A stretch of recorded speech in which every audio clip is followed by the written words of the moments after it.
If you're an Edexcel A-Level Business student and looking for a video to revise all of Theme 1.1 Meeting Customer Needs, then look no further, as we are going to go through everything that you need to know for your exams, which includes what's the difference between a mass and a niche market, how to calculate market share, what dynamic markets are, the differences between risk and uncertainty, evaluating which is the better approach out of a product or market orientation, the different methods of market research, what market segmentation is, how to make market maps, and finally, why a business needs a competitive advantage. Let's get into it. So the first topic on our revision list is the difference between a mass and a niche market. First of all, let's understand what are mass markets. Now, a mass market is a broad consumer market that targets a wide range of customers with generalized needs and preferences. You'll typically find this is a large and diverse group of customers. And your customers will have these general needs and wants. So the products and services typically sold in these types of markets are fairly standardized and more suited for mass production. Some great examples of mass markets could be bottled water, toothpaste, petrol, and basic clothing. The products don't really need to be highly differentiated. Whereas a niche market, on the other hand, is more of a smaller and more specialized type of market. So a mass market is broad, niche market is more specific in terms of the customer needs and wants. So when we looked at those examples of mass markets before, we can actually break it down into more niche markets. So for bottled water being the mass market, a niche market within there could be water for fitness, so more electrolytes in the water. We could also have eco-friendly types, so water in a can. Now, when we look at toothpaste as the mass market, the niche market could be organic toothpaste, toothpaste for kids aged 3 to 5 years old with sensitive gums. And finally, basic clothing being the mass market product, but the niche market product could be more eco-friendly clothes. It could be more athletic sportswear. It could be more vintage style clothes. Now, out of these two types of market, which is the best approach for a business to be in? Is it a mass or is it a niche? Now, both do come with their advantages. First of all, as we said, with a mass market, you'll normally find that they are larger in size. So if a business is successful within the mass market, you'll typically find their level of sales can increase a lot more than a niche market could. And if we are able to produce on this mass scale, we're able to gain access to economies of scale to help reduce our unit costs. And as we said, because the market is a lot larger in size, the ability to make a lot more revenue is present compared to our niche markets. And finally, we also are spreading the risk across a wider customer base. However, a niche market also has its own advantages. Firstly, because you are targeting that niche, a small specialized type of customers who have very specific needs and wants, well, if you're tailoring your product to meet those specific needs and wants, typically your customers may be a lot more satisfied. And if customer satisfaction level rises, then obviously your customers are going to be a lot more loyal to the business. And because the market size is typically smaller, there's also less competition, which means your customers are less sensitive to those changes in prices, making it a little bit more price inelastic. And as your products are highly differentiated, really trying to serve those specific customer needs and wants, you have the ability to charge higher prices. And those higher prices give you the ability to have a higher level profit margin. Our next revision topic that we're going to be taking a look at is how to calculate market share. Now, first of all, to understand what market share is the percentage of total sales in a market that a single company or product holds. So imagine the market being a large cake. All we are doing when calculating the market share, well, what is my slice of the cake? How much does my business contribute to the overall sales within the market? And there are two different ways of calculating it. We can either look from a sales volume perspective. So we can see how many products am I selling as a company and compare that, divide that by the total market sales volumes and time that by 100. But typically you'll normally see it in terms of sales value, so in terms of revenue. So we do my company's revenue divided by the total market sales value and times all of that by 100, remember, to get a percentage. Now, an example of how this is done, let's say we are looking at the market share for company A. So we've got company A, B, C, D and E. When we add all of their revenues together, the total market sales value is equal to 2 million. Well, we know before, do my company's revenue divided by that amount times by 100. So we do 200,000 divided by 2 million times by 100, which would give me a market share of 10%. Our next topic on this revision video, we'll take a look at dynamic markets and what they are. To give you guys a definition, because I know how much business students love their definitions, a dynamic market is a market characterized by constant change. So businesses want to consider, well, how quickly is our market changing? But is it also important that a business does try to adapt to the different changes, as it is important for their survival? And more on this shortly. Now, not all markets are dynamic, they change a little bit slower. But here are some examples of markets that are dynamic. Think electric vehicles, the amount of innovation that we've seen over the last decade or two because of changes in government legislations. Another market as well is the e-commerce and online retailing market. Think once again over these last couple of decades how this market has grown and changed very quickly, especially because of COVID where we couldn't go shopping in person anymore. But what are the different factors now that contribute to market changes? Well, there are several that we can look at. I think the biggest one will be all about technology and how quickly technology advances. The amount of technological innovation that we see year on year is getting more and more. Think with the new introductions to AI, how is that going to change the dynamics of different markets? Looking at consumer behaviours and social trends, so when we look at the fashion market, for example, consumer trends change constantly. As well, does the economic conditions have an impact on this? So if we're in a recession, how does that impact consumer level of spending?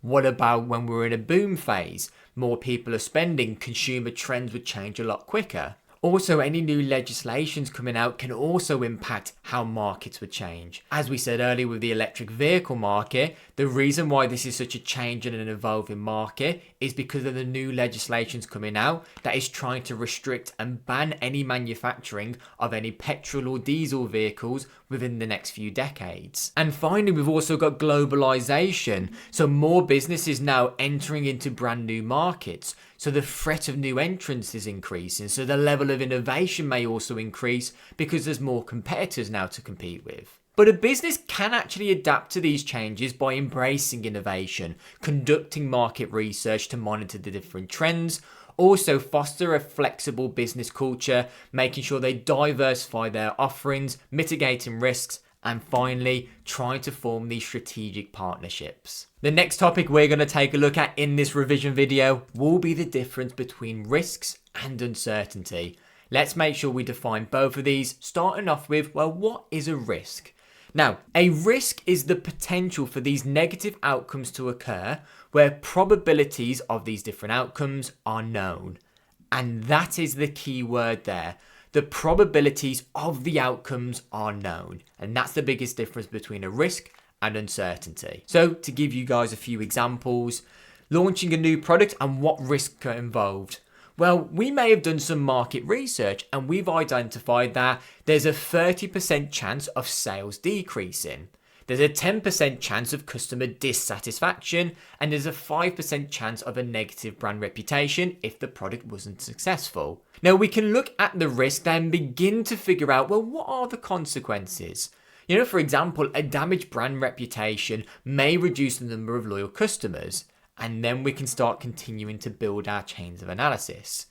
Now, risks are heavily involved when you start looking at your decision trees because they are known probability factors or they are estimates. However, when we now look at uncertainties and what these are the situations where the outcomes of decisions are unknown and the probabilities of these outcomes cannot be accurately predicted or quantified.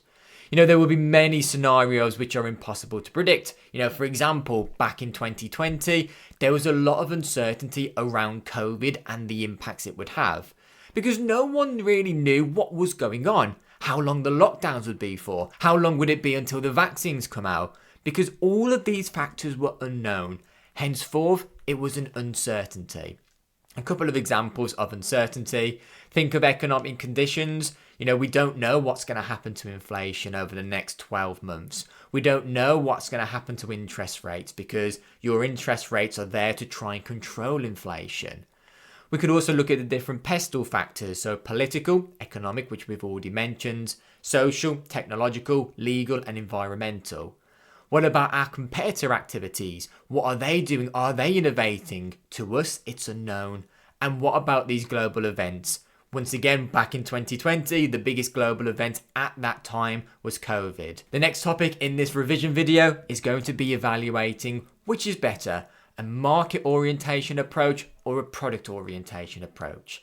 Let's start off with product orientation and what this actually means. Now, product orientation is a business approach that is focused on perfecting the product itself, assuming that our customers will buy it due to its premium quality or features. So the majority of our business focus and efforts will be put into developing a high quality product because the idea is that the business believes the product will really sell well. There are so many brilliant quotes from these different businesses who adopted this product orientation approach. So for example, Henry Ford, if I had asked people what they wanted, they would have said faster horses. And another one is Steve Jobs. Customers don't know what they want until we show it to them. So these are two entrepreneurs who really focus on developing a really good product and then selling it to your customers. Whereas a market orientation approach is very different, because a market orientation approach actually wants to understand and meet customer needs, because this will help us guide our product development strategy. So this approach is really looking at a customer-centric approach where we want to really understand, well, what are our customer needs? What are the customer problems? What do they want from a product? And the way we do this is by starting off by conducting a lot of market research to understand your customer needs. Then from the market research, you want to start producing the product that meets the customer needs and then look at selling it. Now, both of these strategies have their advantages. First of all, with our product orientation, the aim is about product quality and innovation. You're trying to stick to the business's core competencies, what they do really well. So for example, with Apple and Steve Jobs, he was an artist with his products. He knew how to create really innovative technology for its time. And this can actually help them creating a competitive advantage through differentiation, because they've got a unique selling point. They've got a product that will outsell their competitors because they believe it's extremely innovative. However, market orientation also has its advantages, because if we're making a product that is tailored to meet your customer needs, hopefully they become a lot more satisfied. And if they are satisfied, then they'll become loyal to the brand. Then we've got repeat purchase to overall increase your business's sales. And as I said earlier, it's more of a customer-centric approach. We build our products around what your customers want. And this once again can give you a better brand image. And finally, if you've got those systems in place where you're able to collect market research really quickly to understand your customer needs and wants, but you're also operating in a dynamic market, so the needs and wants of customers are changing quite rapidly. Well, you're able then to adapt more to these customer needs and wants in a quicker way and making the business more flexible. Our next topic in this revision video we're going to be taking a look at is one of my favorites, market research. Now, when we collect market research, it's all about understanding your customers. What do they want? What do they want to see within your product? Now, the data that you can collect can either be quantitative or qualitative. Quantitative is more numerical data, looking at Likert scales, looking at surveys, where qualitative data is more descriptive based on words, gathering people's emotions and thoughts through these different interviews and focus groups. Now, we've got two main types of market research. We've got primary and we've got secondary market research. Firstly, primary market research is when you collect the data yourself. You're collecting original data directly from the actual people you wanted to conduct that research over. Now, the way we conduct this is in several different ways. We can look at going around doing surveys with people. We can also be looking at conducting some experiments, some observations, so potentially monitoring all the different activities your customers do within your store. We can even conduct focus groups, so more of a group discussion, or if we want more individual feedback, we can start conducting interviews. Whereas secondary market research is when we are looking at data that has already been collected and it already exists. And there's lots of different methods of actually conducting secondary market research. We could look at news and media articles. We could look at government reports, so the Office of National Statistics. There might be different online databases that we can have access to. There are also companies out there who are collecting market reports and share that data with other businesses. What about our past sales data that already exists? If you're lucky, you may be able to even look at your competitors' data, maybe their annual reports. And finally, we can also look at academic reports that is already published. Now, which of these two are better? Well, both have their individual advantages. Well, with primary market research, because you're the one collecting the data, it's a lot more tailored to what you actually want to find out, what your objectives are.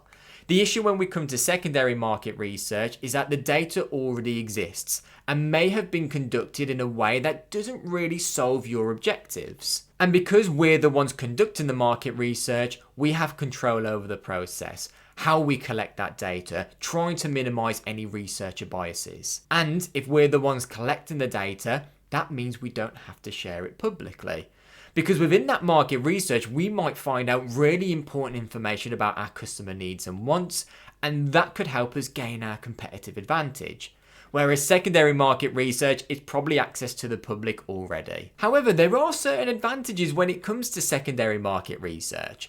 Firstly, it's typically a lot cheaper than primary market research. Because the data already exists, I'm not having to pay staff to go out and conduct the research. Normally, I may just have to pay an initial fee to get access to the report, or most of it is already free. And because the data is already available, that saves me as a business a lot of time. I don't have to send out my employees to try and collect that data, analyze that data, evaluate the data. It already exists. And finally, there could also be a lot of really good information out there. Because if I'm a small startup business, I don't have the necessary resource to conduct a thorough market research report.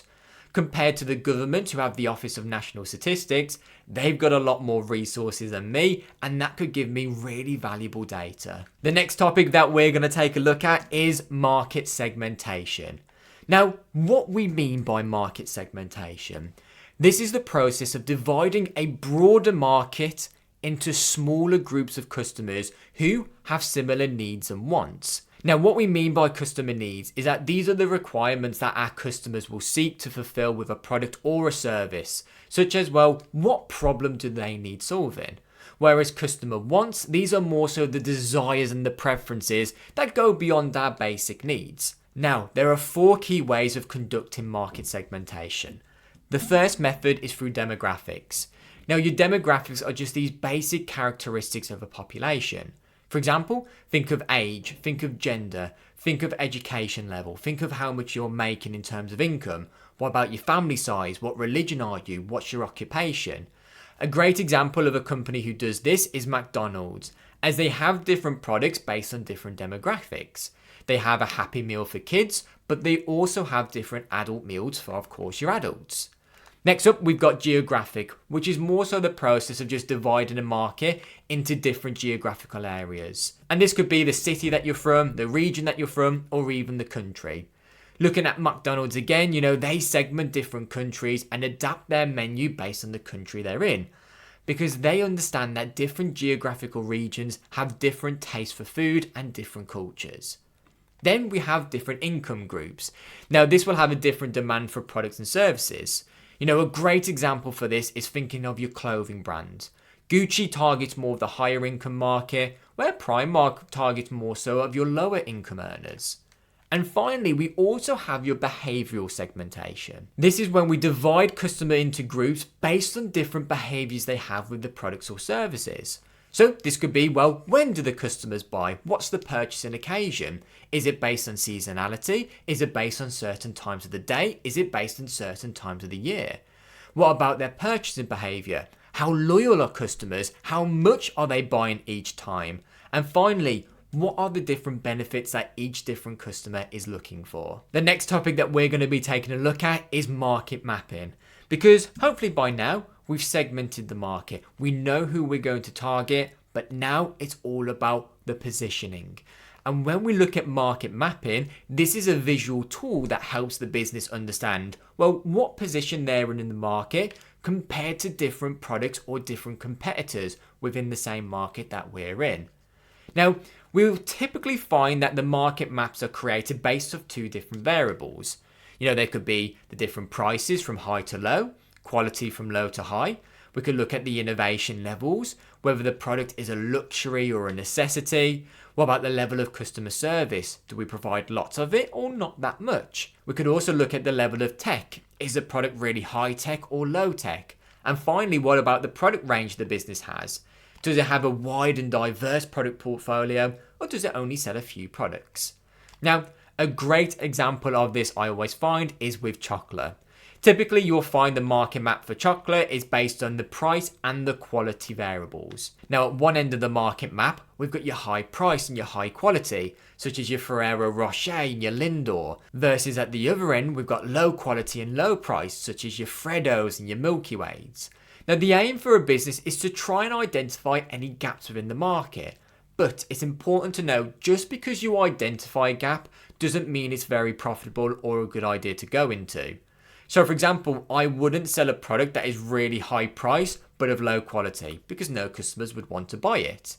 And of course, I wouldn't sell a product that is really high of quality for a low price because I probably wouldn't be making any profit. And the very last topic that we now need to take a look at will be a competitive advantage. Once again, let's start with the definition. I know business students love them. A competitive advantage is basically what sets your business, what sets your products apart from your competitors.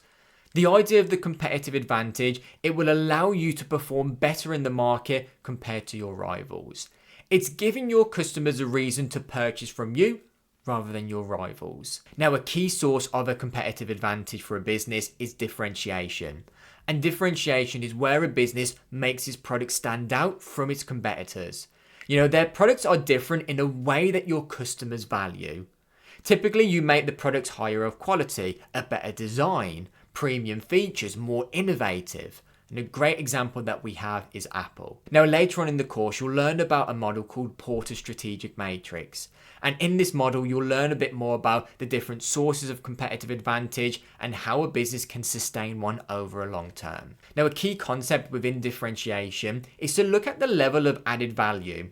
Now, essentially, an added value is all about taking the raw materials that you need for producing your product or service, putting it through your brand, putting it through your operational systems, and producing a finished good or service. The way we calculate this is that we take the selling price of that finished product or service minus the cost of inputs. Now, when the selling price is more than the cost of inputs, we have a level of added value. The higher the selling price is compared to the cost of inputs, the higher level of added value. But the question is, how can a business add value?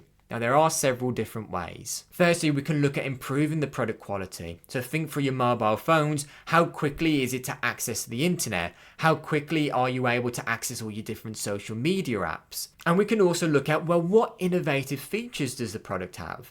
A great innovative feature over the past decade with our mobile phones is looking at facial recognition rather than having to type in our password manually. Then we can look at investing in branding and having a strong brand image. Now, if you think about Apple, they've got one of the strongest brands in the world, which is what justifies their premium price, increasing the level of added value. We can also look at the other end. So how can we reduce the cost of inputs? Can we make our operational process more efficient to reduce our unit costs? And finally, we could also look at enhancing our level of customer service. So providing more support, more friendly customer service, helping our customers whenever they need it to improve their overall customer experience. If you want to continue your Theme 1 revision, I highly recommend you check out our video here on Theme 1.2, the market. And this topic goes over supply and demand graphs, and price and income elasticity of demand. Thank you so much for watching this video, and I'll see you in the next one.